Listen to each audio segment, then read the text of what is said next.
I'm Mike Ann. I go by Tactical Bigfoot Research. I got into this mess through Steve Coles, the Squatch detective. Steve does a lot of debunking. I come from a background of law enforcement and archaeology. So I look at things more on the scientific aspect and how we can data collect. So what I really want to go over today is some things that can really help you in the field. We're all pretty experienced in our different fields and our different shows and such. And I got a couple of techniques to help you when you're out in the field or when you're talking to an investigator. At some time during my presentation, I'm going to say go. I'm going to count to 3.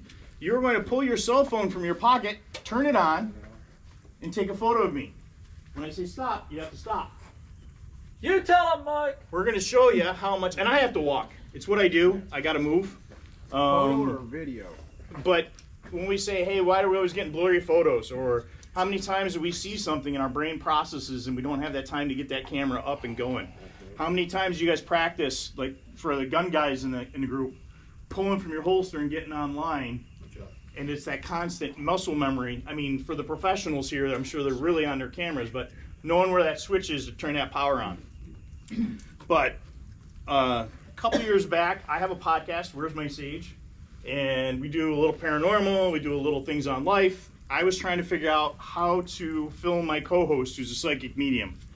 And I really didn't believe that stuff till I got tied in with Christy and seen her do some crazy stuff. Max has been in the field, and Matt's dealt with her, and where she's pointed stuff out and scared the living crap out of us. So, how a lot of my stuff got started, I carry a flashlight that is a multicolored flashlight. Blue, greens, reds, and ultraviolet. UV is my key for you guys down here in South Florida. It's great to find other funguses and other arachnids. Also great for looking for hair. And we're going to get into some hair collection. But talking with Doug Hychek, I said, hey, you get all these hair things and stuff like that. Have you ever taken a look at it with UV light? UV light on certain animals, flying squirrels, possums here in the US, glow a pink just with UV light. In Australia, the marsupials there go to a teal. They found that big cats come up in a yellow in the UV spectrum. There are some animals that see the UV spectrum. So I got with him one night and said, hey, try this, but try using your camera filter. And from that, we noticed that some of the samples he had illuminated a pink. Now we're working on collecting some hair. How many folks have hair samples? And they don't know what to do with them. Darby Orcutt, he's a professor at North Carolina State University, has just started a DNA hair analysis project sponsored by the college. There's no cost to you to turn around and send those samples in. Alex and I have contacts with Darby. We can get you hooked up. There's a simple little form that they want to take a look at where you collected everything. And I'm going to kind of go into some of the collection stuff. So when Doug turned around and took the UV light, and this particular hair came up pink. So I said, hey, how are we collecting things? And what we came up with, and I'll pass a couple of these around, or actually I have them up front, is our Sasquatch pink hair experiment. It has now been changed to the UV hair collection process, because as soon as I put Squatch on there, our scientist friends kind of went, we're not going to go there. But in that, there's certain kits that you need to carry with you. And I've built some kits. And how many guys have built DNA or hair collection kits or evidence collection kits? Okay. So how many of you have sterile tweezers in your kit? That's good. A lot of folks don't have sterile tweezers. How many have your rubber gloves? Good. Things to carry. How many are still carrying masks from COVID? Put the masks in there. So when you're doing the collection, you got your face covered. What? And when you go collecting, you want to put stuff in paper. So I'm going to pass some of these around so you guys can see it. This is my sample one, so it gets beat up quite a bit. On here are some of the things that you should be putting down on what you're collecting. How many folks carry a notebook. Documentation is the key. If we don't document where we are, moon phases, weather phases, traffic. I have apps on my phone so I can look to see what planes are up in the sky. So if we got any other background noises, trains, all that information to go back and look at things. So when you're looking at your photographs and everything, last night I mentioned you guys to geotag your stuff. I'm not big into getting tracked, but I want to geotag my stuff so I can go back. Like last night I was sending Matt screenshots and stuff with the geotag so we could look, and he's going, yep, you're here. Having that stuff to go back and look and recreate things are going to be very important. So if we do find a hair sample, like I said, I got a couple of copies of these floating around. This will actually explain how to collect the sample and what data you were looking for. And Tim, I think I've sent you a copy of this. I think you did. And I know a couple others I've given them out. But this goes through how to collect a full sample of hair. Now, when we find those things, and this kind of goes into the footprint aspects of things, a lot of folks are like, well, I found it. Or I found a print. What do I do? And our friend Emily at Forest Floor is going to love me. Alex, you'll see, is always out with those wonderful orange flags. Well, those orange flags came out of these little guys. So, evidence flags or markers. You find something, you're going to mark that area out. But is that track or is that hair on a straight line? No. So, how many have done search and recovery? We have a thing in search and recovery, it's a circle search. So simple little thing, getting a known length. This is my demo one, so it's about 6 foot long. This one's 4 foot. I got a clip on the end. I have my trail marker. I can put an anchor near what I found. Or in Chewy's case, you know, we just have Chewy going around in circles. This allows me to do a circle. And if I find something else over here, I can drop a next flag. I can now pull my pin from here, hopefully not step in my track or my hair sample, put this down and do another one. So depending on your substrate, for us up north, you may not get tracked in things, but having a known distance is going to allow you to get better circles and better circumference area and cover more distance. So having that data is so important, and making these little flags is really easy. It's just some popsicle sticks and some tape. And I use a lot of colored tape. Not only do we have them as flags, but if I take one of these things and I'm out in the trail and I forget where I'm going, like last night, if you're using some of the reflective stuff, you can stick them in the tree. And if you use those reflective or those bright ones, you can figure out where you're getting back to. It's a great way of data collection and having those points. Now I find this here, and I find that track, and go. 1, 2, 3, stop. Yeah. Yeah. Not you anywhere. Nobody, right? Having that data is important. How many people are using 3D scanning apps on their phones? There's some great 3D scanning apps. Depends on your phone. I don't suggest one over the other. I happen to be using Polycam right now because that's what works with my Android. Some of the Apples with the LiDAR work a little different, but instead of carrying all that heavy hydrocal and everything in your backpack, I go as light as I possibly can. You can get a nice little look. Another nice thing about using those 3D scanning apps, you find a track, and do you think it's a cat track or do you think it's a dog track? Without being able to look for the claws and stuff like that, with a 3D scanning app, you'll actually get a better picture. And I've used it in New York where we're like, oh, we think we found a cat track. No, it was a dog, but you barely saw the claws just because of the way the substrate was. So again, having these things and using a 3D scanning app, it's photopictometry. It will give you a better print. And now I can send something to Alex, I can send something to Tim, I can send something to Stan. And if somebody's got a 3D printer, they can 3D print or go in your go into Windows 10 or Windows 11 and thank you, Matt. The ability to share that on a 3D and look at all different angles. And it's so important to be able to do that.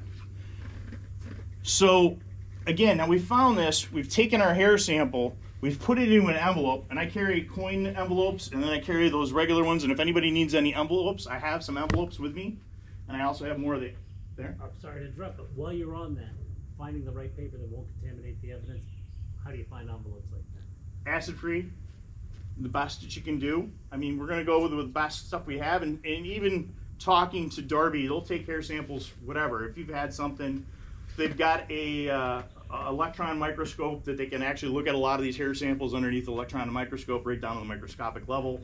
Actually, I think they can go down to like atom level with that. So having those things, once you have them, you can go in. If it's a large group of hair, plastic or paper bags. So some of you guys know we're friends or with Joe Schneider there, and I joked about it and told you guys earlier, and I got a duck in my car that I found, you know. I took Joey one day and we took some tablecloths and cut strips of the plastic tablecloth we got from the dollar store and tied them to the back of our legs and then walked through an area. The static electricity, that or the mylar blankets or stuff, you can pick up some hair samples in the area if you think you have something. So again, those can pick up, put them in a paper bag, and you've got your samples. But you're gonna label them, and again, I'll email you guys, they're on the envelopes, here, I'll throw these around, there's the simple stickers, so they're two different types I got running around right now. It's important to collect as much data. So now we found this, we found a print, we might have found that hair. You have the 3D scanning app, or you have a 360 app. How many folks take photos of the areas that you collect your evidence? A full 360 photo of everything? So if you have one of the apps, one of the room building apps that they have for scanning for real estate, if somebody's trying to sell something or doing a CAD program, you can 3D scan this. And then you can go in and put it into a virtual neighborhood, or a virtual setup, an IR set, and you can go ahead and look at where you're at. So I found the print, I can see my tag, I can go back and re-look at a full 3D scan of the area. And those again are apps that you can run on your phone. So literally with Joe, the first time I ended up using it, we found a print. I need that app. I want that app. Boom, 3D scan the area. I can see where the trees sit and give me that 3D depth of where things are at. Very important to yep, Matt and Alex are like two of my biggest supporters on this stuff. I pass this data along, and I generally keep it. My channel doesn't have a lot of stuff. We have our little interviews and stuff like that, but if I'm out, I try to explain it. I was way before Alex. I was months before Alex. Yes, you were. Me and Beyonce. So my research partner is a field biologist, and he turned me onto it because he's got one of the professional ones that you plug into a computer, and he's like, I can't do this. And he's like, I found this app from my phone. And I'm like, this is great. You know, and we've done mounds with it. We've done trees. We've done the breaks. How many people carry a tape measure with them? How many people carry a cloth tape measure with them? What's the best thing about cloth tape measure? Goes with the ground. Malleable, right? What else is cloth tape measure? Lightweight, small, puts in your shirt pocket. What else? Conforms to the terrain. Cordage. Oh.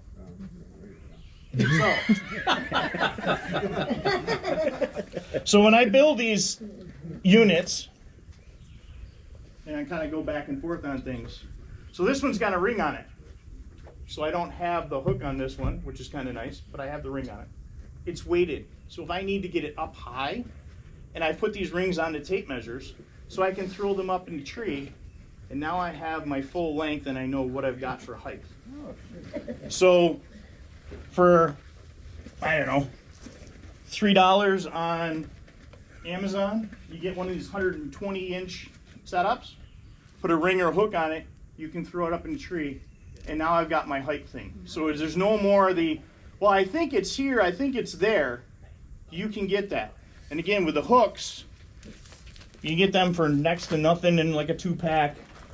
The dog leash ones, you know, so Bri, if you want to get longer leash for Chewy, go through and mark it out, and you can throw it up in a tree, and well, you might not too if you can find something. But again, having that hook, having that ability, and again, having that cordage to tie things down, or if you got to splint yourself in the woods, everything I'm showing you here, how many people carry first aid kit with them?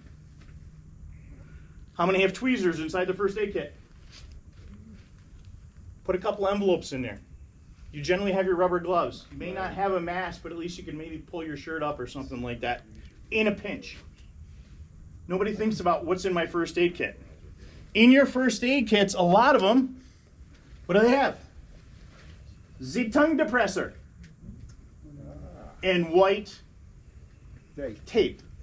You can still make a flag if that's all you're carrying. If you're not carrying your flag kits with you, if you're not, again, a way to mark things. Carrying that cordage or carrying that tape, it's a great way of bringing these things in so you can collect things. Now again, I found this, whatever, let's say it's over here, and I'm trying to stay in Matt's frame here, so I'll kind of come back to the tree here. But if I've got the color light or the UV, and if you guys want to try this later, I got this one, I've got a couple other UV lights with me, but I can come right up to the branches and look for the hair, and you can see the blue light working on the trees. You know, probably can't see it on the camera now. But again, it'll allow you to look at those areas. So if I work my way back to there, I can take a look. How many folks have ever worked cover and concealment? So everybody thinks, Matt, you may want to turn me here. We've done this. That's an extra $5 charge. Everybody can see me, right? Yeah. Yeah. For those, if I move around the tree, so our dodge, I'm a good 6 foot back. Start your searches for prints farther back. Put your pin in, then start your circle. Then you can look out and see where your trail camp or your trails are, your game trails, to look for those things and mark those things out. So this whole disappearing thing may happen. I'm not going to say it doesn't or it does, but and again, we're all different backgrounds, which is great because I'm going to take from everybody because I always learn from everybody because it doesn't make a difference on your background. The guy that's driving down the road at 3 o'clock in the morning delivering newspapers is going to see something different than the cop or the doctor or the artist. You know, Max is going to look at things and look at different shades and colors, and that kind of goes into things. How many have interviewed a witness and they say their color is brown? What's brown to you? What's brown to you? Oh my God, there's a ton of them. This. How many? You're colorblind? Yes. And that's just it. So I could see brown. But I saw a color, a shade of red. I was talking to a witness on the other side of New York State. I saw this. It was a silver, it was a gray, it was whatever. What I did is I sent him to the hardware store to get paint samples. Now I know. He tells me the box store he went to or the brand of paint sample. I can go to my local hardware store and pull those colors to see what color he's actually or she is actually seeing.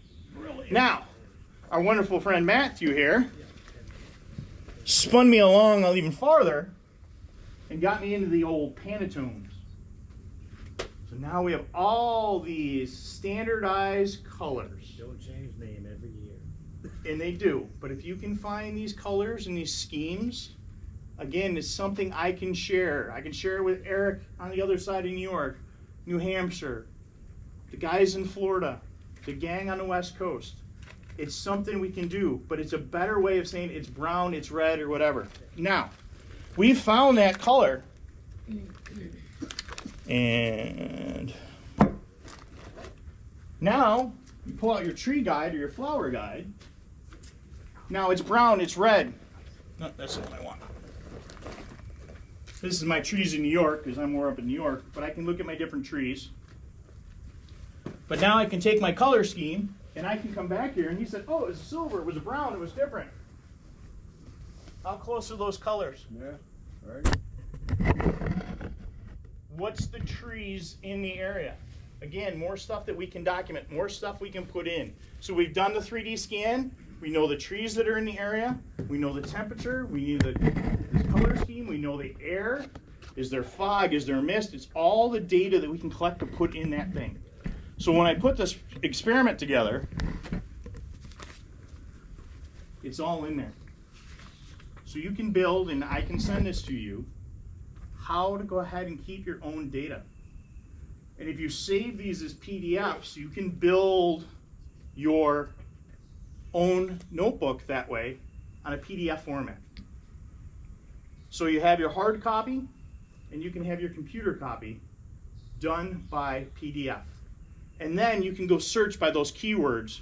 So for Stan, it's got a big channel, or Brian or Matt or some of the others that have channels, and say, hey, I'm going to Tim, you know, we were out and somebody gave me a thing. Well, it was red. Well, you can search for red and all your red reports are gonna pop up. And it's all simple, easy data collection. Folks don't think about the easy stuff that's out there. There's a gentleman that's coming to Florida here in a couple weeks, Daniel Barnett. Actually, it's gonna be more July, I think. I think that's when, June 8th. Mm-hmm. I might have to come back. He's 14 years old. The kid taught himself eDNA. Collected a sample, found a lab, sent it to the lab. They sent it back. I've seen the lab report. It's in here as well. It's a good book. 14, wrote his own book. Wow. You know, I'm not promoting the book or whatever, but I'm just, as an example, he's 14 years old. Learn how to do it, put things together. They got Old World Monkey. Now, could there be some kind of outside source or something that might have brought something in? Maybe. Maybe he found something else. Maybe somebody's escaped pet got loose, you know? And especially you guys down here in southern Florida with pirates back in the day, drug trafficking, people like those big exotics, you might hear some other stuff. So finding some of those other items might help for that data collection. And again, somebody like Darby at North Carolina State University is going to allow you to have the ability to send those samples that you've been sitting on for 20 years to see what you've got. How many folks carry microscopes or magnifying glasses with them in the field? My microscope's Yeah. So I got a small digital one. I didn't fly. I came out with a magnifying glass. Really get in and look at those hairs. Look at how they're set up and document that. So I bought a cheap digital microscope for $100. I can go ahead and get the hair, put the sample underneath, click a button, and I can save it right to the file. So then I have those things, or the print, or loading in the DXF file that's that 3D scanning app. How many people use the Merlin Bird app? Usually people get stuck in the woods with me. Merlin Bird app, it's Cornell University. It's a free app. Actually, I live up near Cornell and went to one of the local birding sites and actually saw a great presentation on the ability to use Merlin to identify the known species of bird in your area. And it's got a beautiful visual display going, so you can watch. So stuff that you may not hear with your ear, you can see pop up on the screen. So again, when you have that coyote or that other stuff, you can go ahead and take your audio recording, match it, or your video recording, and kind of look and see what it looks like on that screen, as long as you have the time. And it'll identify the birds. The only thing I would say about that, Mike, is that it's not complete. It's still they coming. They don't have the barred owl screeching on there, and that's the one I specifically found. But then when I talked to them, they said, "Yeah, we don't claim it's complete, but it does an excellent job. It Well, really does." also, if you go to the, I forget the exact name of the sub website, but Yeah. if they have on the Cornell website, a library with coyotes, wolves, bear. I was gonna say the Macaulay. Macaulay Library. There you go, thank you. Yeah. And that's important. And if you submit it, that means your name gets associated with the site. Yeah. And I do have the Screech that Brian's talking about, because it threw a couple of us off a couple of years ago, and it took me like 20 hours to find it online. But it's my fault for not submitting it. But I hesitated because we didn't see what made it. I only did the research and found someone else's evidence of an owl making that type of screech. That sounded like, you know, we thought it was something else. So. And here's the thing, go to your local zoo. Take your recorder with you. Get your own audio, build your own database. And while you do it, take your thermals too. Yeah. Yeah. Because a lot of times people look through thermals and can't judge distance. I heard it last night. So use your thermal even on your dog in your front yard or whatever, and get used to seeing your size dog at 40 feet. And then go to, you know, Lowry Park Zoo in Tampa has a night, day, evening, like once a year, where you can go to, the primates are out. And so that's what I've been waiting for, is to go, because I'm looking for my personal, do they see night vision? Do they, you know, how would they react? I hear what people tell me about, you know, monkeys and chimps and things reacting to, you know, infrared, but I want to see it myself through my own video. Yeah, I'd like to do that. Yeah, predator agency.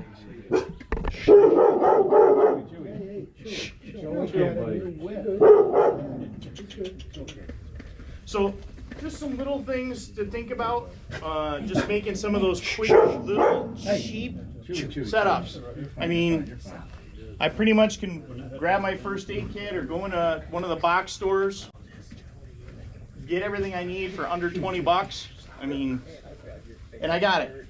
I even carry a small little animal track thing in there so I can kind of reference those. And there's some apps. The other thing, like, it doesn't work all the time, but like Google Lens, if you come across some tracks or you come across some scat, Google Lens will at least narrow down from that broad spectrum of what have we got in the area. And again, things may change out a little bit. Something might have got into the garbage or something and changed the scat pattern. But simple, easy things to carry. Like I said, getting some paint samples or talking to a witness across the country about things, making those little flags, doing those circle searches are just so important to grab things. And again, grabbing a label, you know, and on these, you know, the sample type, and I used to say break it down, and I still kind of say break it down. Carry take duplicates. That way you have a sample, and if you send a sample off, you still have some. So all those horror stories we heard with the one study where everybody sent all their samples off and now they have nothing. There is a problem with that if you collect from a bird's nest. There might be one hair in that bird's nest, but if you're finding a clump together in a bush or something like that, you can break that sample down into 2 envelopes, but label it as your A sample and your B sample. And I've actually printed off 2 different colors so I know which my A and which my B, so I can take a look. So my samples are generally in a white, and what I'm going to send off is generally in a green, so I don't forget where I've sent things. I have submitted I got with a taxidermist and sent known samples to North Carolina, so they had known bear, water buck, skunk, red fox, porcupine, to have that in there. The other thing, I mean, collect off your own animals. Get to know what you've got in your house or in your neighborhood. I mean, it's important. If you go by somewhere that's, I carry UV flashlight, either this one or some of the smaller ones that I've got in the kit. If I'm somewhere where there's some taxidermy going on, or somebody's got a mount, you'll generally catch me in the corner with my flashlight, you know, taking photos. So at least I have that to go back to reference. Build the best reference collection that you can, so when you do talk to a witness, hey, what did you see? Having photos, having the paint samples, being able to do that circle search is so great. And if anybody wants to practice with that or learn how to make one of these simple things, the rings, up north we've got Central Tractor for you guys that have the Roll King down here. Getting simple rings or macrame rings or something like that. Simple and easy. And again, like I said, I put them on the tape measures.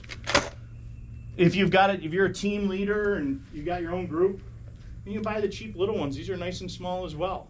You know, this gives me 6 foot of. Now, if they get wet, they do stretch a little bit. But another nice thing is pick colors you can see. Pick the pinks, the yellows, the blues, the oranges, so when you drop them on the ground, they stand out. You can see the numbers. But again, flag it, walk the area, do a circle. do a circle, do a circle. And again, like I said, with the tree thing, it depends on where you're standing. And again, coming back that 6 foot or so, I lose half of you, you might lose me. And again, it's that moving around that you might need and not think about looking back. Everyone wants to look right at the tree. Put those flags down and keep doing those circles. Matt's got some better video somewhere. We did the whole thing. Yeah, I haven't put it out yet, but he demoed this on a video at Upper Hillsborough. You know, yeah, you can still see. But again, if it's late at night and you're doing that move, go back to that back tree and then look for those game trails. But this is a great way with this as well, is if I grab this, well, the day you did it with me, Mike, you kind of reverse engineered it. What he did was he found the game trail first. Then he walked off trail. He found the game trail first of 2 converging game trails. Then right where they converged was a big pine, like this biggest one right here. And when he stood 2 to 4 feet back, it literally met, and he went, look, game trail, and it kind of like, oh, because he kind of just went backwards with it. Like, where would something play the peaker mode on you if that's what's really happening? It's kind of interesting. And again, you find it on the tree where you think that's the tree you started with. Now I can do my circle. I have a fixed point. So I saw it at this tree. Put this here. Now I can walk and I can look for that game trail. And that game trail might be right between these guys right here. And then looking right here. Yeah, I can look and see where that is. How many people pay attention to where the porta-john is? That's the first thing I looked for. Yeah. So, we're in Pennsylvania, Chestnut Ridge. Family found a bunch of tracks. Why did they find the tracks where we did? Well, we figured out where it was. I found the first tree. Figured out where the game trail was. I turned around and looked. There's the porta-john. What's the porta-john? Cover. Activity. So people are going to constantly go to that. There was also a ladies group tent over to the side. So posted up on those, figured out where the best angles were, figured out where the best cover and concealment was, took 3 foot back. That's where we found more tracks. And it was cool because that day we had Meldrum, we had Cliff, and we had Stan Gordon there, and Stan and I, walking through. Okay, well, now we got a tree break. Now we got this. Take a look. Find out who's in your group. Everybody has something to offer. All our backgrounds will help us. So don't discount, the folks that are out there all the time. I mean, yeah, were you under the influence when it happened? You saw something, but where'd you see it? You may have to judge distances different. You may have to take head to toe. I mean, my buddy Steve does a great one about, I saw its feet. Well, how big were its feet? Feet are this big. Well, where'd you see it? Well, I saw it over there in that head grass field. Well, how'd you see its feet? If the grass is up to its knees, how did you see its feet? Then you go, okay, and do a little bit deeper dive on the why and where did they go through and stuff like that.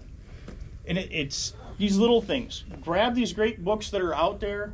I'm always learning. If somebody hears something here and they don't want to address it here and want to grab me later, I'm always trying to take as much data in so we can turn around and expand it to everybody else. And again, have I seen orbs? Yeah. Do I do paranormal investigations? Yeah. I mean, I work with a medium. And like I said, some of these guys have been out in the woods where we said, hey, what do you got? Well, to your left, you got an arch, and Max will tell you it was just the craziest thing ever. Hey, this is over here. This is what's going on. Okay. Half the time I'm like, it's not empirical.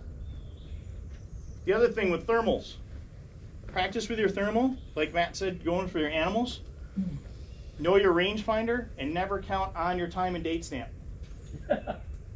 First thing I do is get on and I say what date it is, what time, and everything else. I've got some great footage from the Adirondacks. Time and date stamp is completely off. But I had a small track and a big set, and then we had hair at the end. Finally going through and reaching out to like Cindy Dosen in BC, and we figured out it was bear, but it must have climbed a pine sap pine tree and the pine sap kind of caught it. But I had a small one and a big set as well. But what came first, we didn't see what happened. But again, it's something you're going to throw in that notebook, build that PDF, and I'll pass a couple of these around. Anybody have any questions?